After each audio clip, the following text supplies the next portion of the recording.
Alright, ladies and gentlemen, with the big news that the next Battlefield game is going to be coming out sometime in 2025, that means they're going to have a lot of time to make sure they have the next Battlefield game correct. So I figured what better time than this to make a list of 5 things they should absolutely do in the next Battlefield, and 5 things they should avoid like the Black Plague in the next Battlefield.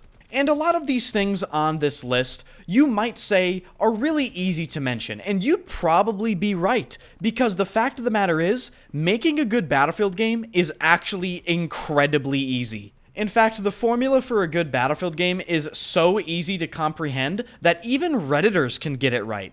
So without further ado, let's jump into these lists that I have compiled for us today. Of course, feel free to leave your own lists in the comment section, hit the like button, subscribe to the channel, and follow the Twitch stream. I stream every single day at twitch.tv/enders, first link in the description. I figured I'd start this video off with the top 5 things the next Battlefield must avoid having, okay? These are things that I don't want to see ever again, okay? Number 1, they must not put 128 players in the next Battlefield. And this might be a surprise to some of you because I imagine some of you probably enjoy the 128 player modes. And the reasoning is very simple for me. 128 players is simply something that is unneeded. It's an over-the-top gimmick that really doesn't need to be there for there to be a fantastic Battlefield game to release. It causes a lot of problems. It reduced the server tick rate from 60 to 45 Hz in Battlefield 2042. It caused the terrible map design indirectly, well actually no, directly in Battlefield 2042. And believe it or not, it actually directly affected the gunplay design of the game, because with maps this big, weapons had to reach out to like double the effective engagement ranges, which fucked the entire gunplay balance of the entire game. So fuck 128 players, I don't want to see it ever again, just make a 64 player Battlefield game, don't bite off more than you can chew. The second thing I never want to see again in my entire life in a Battlefield game, specialists. Stop it. Okay, just stop it. See, me personally, I don't care if you put specialists in the next Battlefield game, but the community cares a lot. So guess what? Get rid of specialists. Very simple. The third thing they must avoid doing in the next Battlefield game is wasting time, money, and effort in producing modes such as a battle royale, for instance, or hazard zone, and then they just instantly die and nobody plays them. Stop making game modes that nobody asks for. Did Battlefield 3 and 4 have a battle royale?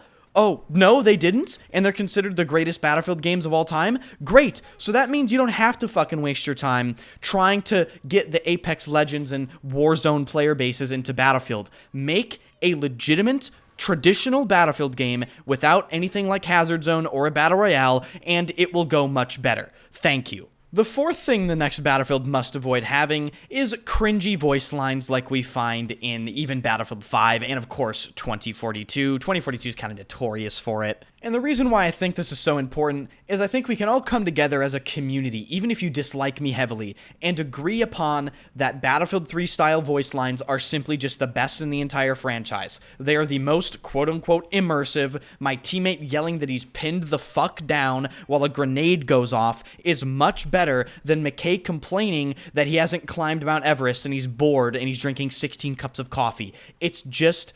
I'm sorry, there's no debate on this subject. You must avoid cringe voice lines to protect the identity of Battlefield and just to stop moving in the wrong direction. And the fifth and final thing, at least on this list, that the next Battlefield must avoid having is an awful pre- and post-game experience. And let me explain what I mean by this by laying out a scenario. And tell me in the comment section if you've experienced this exact scenario in 2042.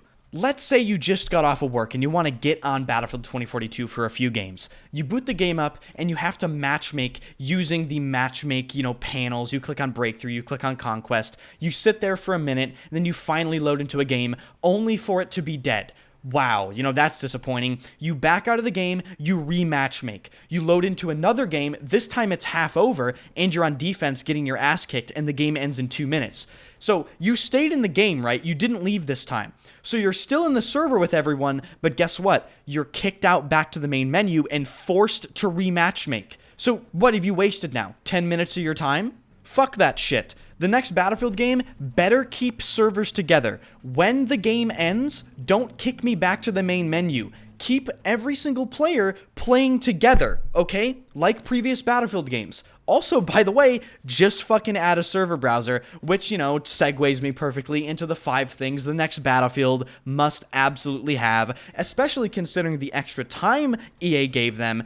There's essentially no excuses anymore. Before I get into this separate top 5, if you're enjoying the content, be sure to hit the like button and subscribe to the channel. 70% of people that watch my channel are not subscribed, and I'm just gonna be honest, guys, this is the best Battlefield channel on YouTube. We got the best community, we got the most variety of content. I stream every goddamn day on Twitch. First link in the description, by the way. And the first thing the next Battlefield must have is just really basic, real basic shit.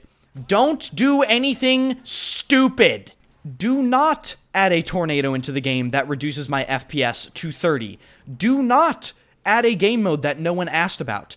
Do not take a super risky setting and, risk the entire Battlefield franchise on doing something bold. Do not overcomplicate things. The Battlefield community has been shouting for a traditionally made Battlefield game for probably damn near a decade at this point. Just don't do anything stupid, and you will most likely be fine. The second thing the next Battlefield must have is basic features, and allow me to list some basic features for you guys. Server browser. Classes, squad management, scoreboard, kit switching, red dot and crosshair customization. I want to be able to change my fucking sight color dice. I could do that in Battlefield 5 and Battlefield 1 and Battlefield 4. Why can't I do it in 2042? You better add that in the next game. I don't want to hear it. Allow me to continue. Spotting communication. Remember in Battlefield 5 when it literally told you when you're spotted so you can change your gameplay style? That was an amazing feature and it should have been in the game for every single game past Battlefield 5. I want that in the next Battlefield game. Streamer mode. Guys, DICE, this isn't 2006 anymore. People are, believe it or not, actually playing your game and you don't have a streamer mode. Every single other game has a streamer mode.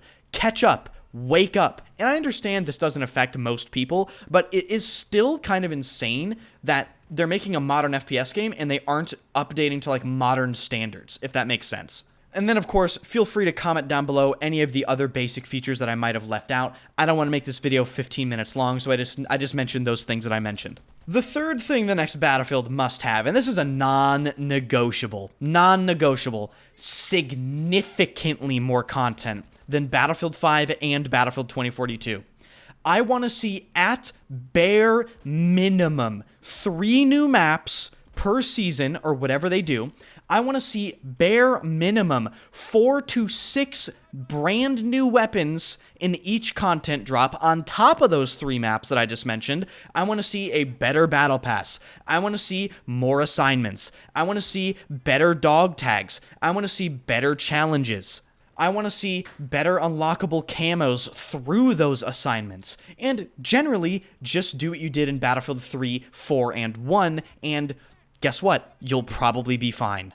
The fourth thing the next Battlefield must absolutely have, and again, this is a non-negotiable, better, more balanced gameplay across the board. And this, of course, entails tighter, more well-designed gunplay, better movement, more balanced and well-designed weapons and vehicles. Mechanics within those vehicles that take actual skill and time to learn, like in Battlefield 4. Mechanics that take skill and time to learn inside of the gunplay, like Battlefield 3, 4, 1, and basically every other game ever created. Without gameplay depth that comes from those mechanics, you don't really have gameplay. And then, of course, comes in the balance and all of that sort of stuff. Battlefield 2042, and even BF5 to some extent, was incredibly unbalanced and kind of cheesy across the board. I want to see it return to a more, a more vanilla experience, again, like Battlefield 3, 4, and even 1 to some extent. 1 probably had the best weapon balance out of all Battlefield games, so if they could replicate that,